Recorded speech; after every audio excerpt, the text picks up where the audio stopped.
കണ്ണൂർ പത്തായക്കുന്നിൽ BJP. Ward മെമ്പറുടെ വീടിന് നേരെയുണ്ടായ ബോംബേറിൽ അന്വേഷണം ആരംഭിച്ച പോലീസ്. പാട്യം 16-ാം വാർഡ് മെമ്പറും ബി.ജെ.പി. കൂത്തുപറമ്പ് മണ്ഡലം വൈസ് പ്രസിഡന്റുമായ പി. മജിഷയുടെ വീടിന് നേരെയാണ് ബോംബെറിഞ്ഞത്. ബൈക്കിലെത്തിയ രണ്ടംഗ സംഘമാണ് ബോംബെറിഞ്ഞത്, ഭീകരാന്തരീക്ഷം ഉണ്ടാക്കിയത്. അർജുൻ കല്യാട് വിവരങ്ങളുമായി നമുക്കൊപ്പം കണ്ണൂരിൽ നിന്ന് ചേരുന്നുണ്ട്. അർജുൻ, എന്താണ് പോലീസ് ഇതുമായി ബന്ധപ്പെട്ട് കൂടുതലായി അറിയിക്കുന്നത്? ബി.ജെ.പി. നേതൃത്വം പ്രതികരിക്കുന്നത് എങ്ങനെ? അർജുൻ കല്യാട്. റിജിത്ത്, ശ്രുതി, അതായത് ബി.ജെ.പി. നേതൃത്വവും പോലീസും ഒക്കെ പറയുന്നത് ഇതിനകത്ത് രാഷ്ട്രീയപരമായ രീതിയിലുള്ള ചില സംഘർഷത്തിൻ്റെയൊക്കെ ഭാഗമായിട്ടാണ് എന്ന് തന്നെയാണ്. എന്നാൽ ആരാണ് ഇതിന് പിന്നിൽ എന്നുള്ള കാര്യം കണ്ടെത്താൻ വേണ്ടി പോലീസിനും കഴിഞ്ഞിട്ടില്ല. എന്തായാലും അന്വേഷണം നടക്കുകയാണ്. ഇപ്പോൾ കതിരൂർ പോലീസ് ഈ സംഭവവുമായി ബന്ധപ്പെട്ടുകൊണ്ട് കേസ് രജിസ്റ്റർ ചെയ്തിട്ടുണ്ട്.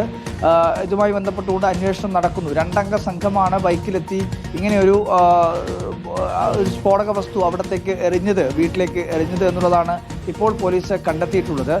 2 ബോംബുകളായിരുന്നു, അല്ലെങ്കിൽ ആ ബോംബിന് സമാനമായ രീതിയിൽ വലിയ സ്ഫോടന ശബ്ദത്തോടുകൂടി പൊട്ടിയ ഒരു സ്ഫോടക വസ്തുവാണ് അവിടത്തേക്ക് എറിഞ്ഞത് എന്നുള്ളതാണ് പ്രാഥമികമായി തന്നെ പോലീസ് മനസ്സിലാക്കുന്നത്. ഒന്ന് വീടിൻ്റെ തൊട്ടുമുറ്റത്തും മറ്റൊന്ന് വീട്ടിലേക്ക് കടക്കുന്ന റോഡിൻ്റെ ഭാഗത്തുമാണ് ചെന്ന് പതിച്ചത്. എന്തായാലും ഇതുമായി ബന്ധപ്പെട്ടുകൊണ്ട് വലിയ രീതിയിൽ ഈ പാട്യം അതുപോലെ തന്നെ ഈ കൂത്തുപറമ്പ് മേഖലയിലെല്ലാം തന്നെ കഴിഞ്ഞ നാളുകളിലെല്ലാം ഇത്തരം സംഘർഷങ്ങൾ ഉണ്ടായത് നമ്മുടെയൊക്കെ മുന്നിലുള്ളതാണ്. തെരഞ്ഞെടുപ്പിൻ്റെ ഒരു പശ്ചാത്തലത്തിൽ വലിയ ജാഗ്രത വേണമെന്നുള്ള ഒരു നിർദ്ദേശം ജില്ലാ പോലീസ് മേധാവിയുടെ ഭാഗത്തു നിന്നൊക്കെ അവിടെയുള്ള പ്രാദേശിക പോലീസിന് നൽകിയിട്ടുണ്ട്. കാരണം ഇത്തരം ഒരു സംഘർഷം ഉണ്ടായിക്കഴിഞ്ഞാൽ സ്വാഭാവികമായും അത് പിന്നീട് ഒരു കൈവിട്ട് പോകുന്ന സ്ഥിതിഗതികളിലേക്കൊക്കെ പോവാറുണ്ട്.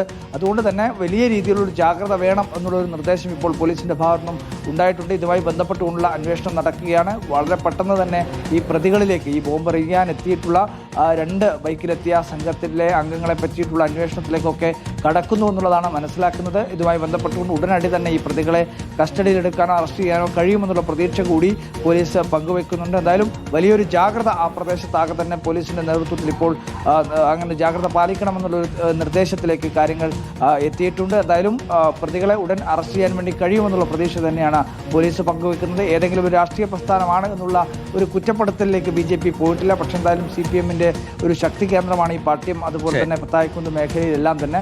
അതുകൊണ്ട് തന്നെ CPM ആണ് എന്നുള്ള ആരോപണം ഉൾപ്പെടെ ചില കോണുകളിൽ നിന്ന് വരുന്നുണ്ട്. പക്ഷേ ഔദ്യോഗികമായി ആരും തന്നെ അത്തരത്തിലുള്ള ഒരു പ്രതികരണത്തിലേക്ക് ഇതുവരെയും എത്തിയിട്ടില്ല. ശരി, ബൈക്കിലെത്തിയ രണ്ടംഗ സംഘമാണ് ആക്രമണം നടത്തിയിരിക്കുന്നത്. പ്രതികൾ ഉടൻ പിടിയിലാകുമെന്നാണ് പോലീസ് അറിയിക്കുന്നത്. അർജുൻ കല്യാട് വിശദാംശങ്ങൾ പങ്കുവെക്കുകയായിരുന്നു.